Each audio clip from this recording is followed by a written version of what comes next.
DSC preparation కి మిగిలిన తక్కువ సమయాన్ని డిఎస్సి 2024 యాప్ లేదా DSC2024.com తో జాబ్ ని సాధించండి. అమరావతి పునః ప్రారంభ వేడుక ఇన్విటేషన్ మారింది.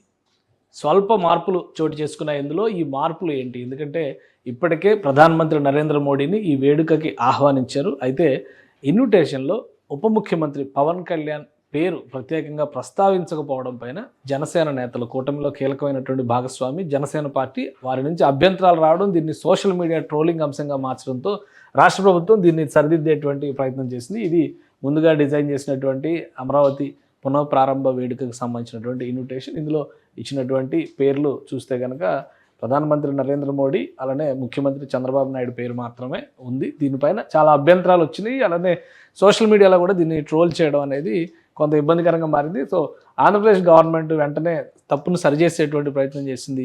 ఇమీడియట్గా ఇన్విటేషన్ని మార్పు చేసింది. కొత్తగా తాజాగా చేసినటువంటి ఇన్విటేషన్ ఇది. ఇందులో పవన్ కళ్యాణ్ పేరును కూడా యాడ్ చేశారు. అమరావతి అంటే ఉప ముఖ్యమంత్రి పవన్ కళ్యాణ్ హోదాతో ఉన్నారు కాబట్టి మామూలుగా అయితే మంత్రులు అండ్ మినిస్టర్స్ అని చెప్పని యాడ్ చేశారు అందులో. కానీ పవన్ కళ్యాణ్కి భాగస్వామిగా ఒక ప్రత్యేకత ఉంది. అలానే ఆయనకు ప్రత్యేకంగా ప్రస్తావించి గౌరవించాల్సిన అవసరం ఉందని చెప్పని జనసేన పార్టీ నాయకుల నుంచి అభ్యంతరాలు రావడం, సో దాన్ని వెంటనే సరిచేయాల్సిందిగా ముఖ్యమంత్రి ఆదేశాలు జారీ చేయడంతో ఇమీడియట్గా మరొక ఇన్విటేషన్ని చేశారు. సేమ్ కంటెంట్ అంతా అదే ఉంటుంది. పునః ప్రారంభ వేడుకకి సంబంధించినటువంటి అంశాలు.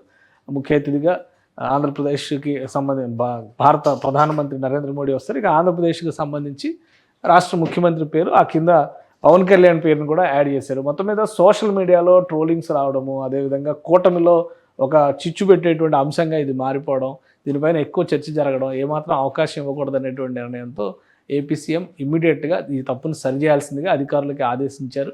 సో కొంతమందికి ఇప్పటికే ఈ ఇన్విటేషన్స్ని పంపకం కూడా జరిగింది. ఎందుకంటే ప్రత్యేకంగా ప్రజాప్రతినిధులతో పాటు అమరావతి రైతులకి, ఆ కుటుంబాలకి 29 గ్రామాలు గత 1631 రోజులు పోరాటం చేసి అమరావతి రాజధాని అనేటువంటి సంకల్పంతో పనిచేసినటువంటి వ్యక్తులు ఉన్నారు. కాబట్టి వాళ్ళందరి గౌరవార్థం ముఖ్యమంత్రి చంద్రబాబు నాయుడు కీలకమైనటువంటి నాయకులతో భేటీ నిర్వహించారు, అమరావతి రైతులకి సంబంధించినటువంటి నాయకులతో.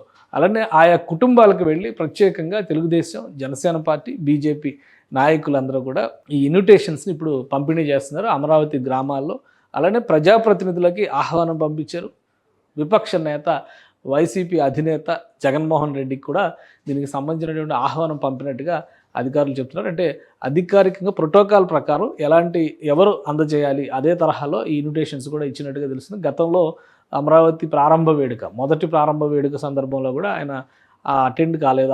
ఆ సందర్భంలో ఈసారి అటెండ్ అవుతారా లేదా అనేది ఒక ఆసక్తిగా మారినటువంటి అంశం. సో మొత్తం మీద అమరావతి రైతాంగం, అమరావతి ప్రజానీకం, చుట్టుపక్కల ఉన్నటువంటి జిల్లాల నుంచి కూడా పెద్ద ఎత్తున వస్తారు. ప్రధానమంత్రి నరేంద్ర మోడీ సభకి దాదాపు 5 లక్షల మంది అటెండ్ అవుతారనేటువంటి అంచనా ఉంది. అదే క్రమంలో దాదాపుగా 1.5 కిలోమీటర్ వరకు ప్రధానమంత్రి రోడ్ షో ఉంటుంది, అది కూడా అమరావతి ప్రాంతంలోనే. సో దీనికోసం ప్రత్యేకంగా సీడాక్సిస్ రోడ్ నుంచి టోటల్గా గ్రీనరీతో అభివృద్ధి చేస్తున్నారు. చుట్టుపక్కల చాలా వరకు చెట్లు పెంచారు. అదనంగా ఇప్పుడు బ్యూటిఫికేషన్ ప్రక్రియని అమరావతి డెవలప్మెంట్ కార్పొరేషన్, ABCRDF ప్రత్యేకంగా ఫోకస్ చేసింది. సో ఆ ప్రధానమంత్రి వెహికల్ వెళ్ళేటువంటి ప్రాంతం, ఈ యాత్ర రోడ్ షో జరిగేటువంటి ప్రాంతం దాదాపు 1 కిలోమీటర్ ఉంటుంది. అక్కడే ఒక 50,000 మంది ప్రజానీకం వచ్చి ప్రధానికి ఆహ్వానం పలుకుతారనేటువంటి సంకేతాలను ఇప్పటికే అధికార యంత్రాంగం ఇచ్చింది. సో దీనికి తగ్గట్టుగా ఏర్పాట్లు చేస్తున్నారు. భారీ వేదిక, దాదాపుగా ఒక 50,000 మంది కూర్చునేటువంటి అవకాశం ఉంటుంది. మొత్తంగా అన్ని ప్రాంతాల నుంచి, చుట్టుపక్కల జిల్లాల నుంచి, రాష్ట్రంలోని మిగిలిన ప్రాంతాల నుంచి కూడా 5 లక్షల మంది వస్తారనేటువంటి అంచనాలు ఉన్నాయి. ఈ నేపథ్యంలో పెద్ద ఎత్తున ఏర్పాట్లు చేస్తున్నారు. ఎక్కడ ఎలాంటి లోటుపాట్లు రాకుండా అధికార యంత్రాంగం జాగ్రత్తలు తీసుకున్నారు. ముఖ్యమంత్రి చంద్రబాబు నాయుడు ఆదేశాల మేరకు జరిగినటువంటి పరిణామాలను దృష్టిలో పెట్టుకుని ఈ కొత్త ఇన్విటేషన్ కార్డుని అన్ని గ్రామాల్లో కూడా పంపిణీ చేస్తున్నారు. ఎందుకంటే కూటమిలో ఎలాంటి వైషమ్యాలు లేవు, అలానే అంతా కలిసికట్టుగా ముందుకు వెళ్తున్నాం అనే సంకేతాలు ఇచ్చేందుకే కొత్త ఇన్విటేషన్ కార్డును రెడీ చేసినట్టుగా అధికారులు చెప్తున్నారు. సుమన్ టీవీలో మీ పర్సనల్ అండ్ బిజినెస్ ప్రమోషన్స్ కోసం కింది నెంబర్కి కాంటాక్ట్ చేయండి.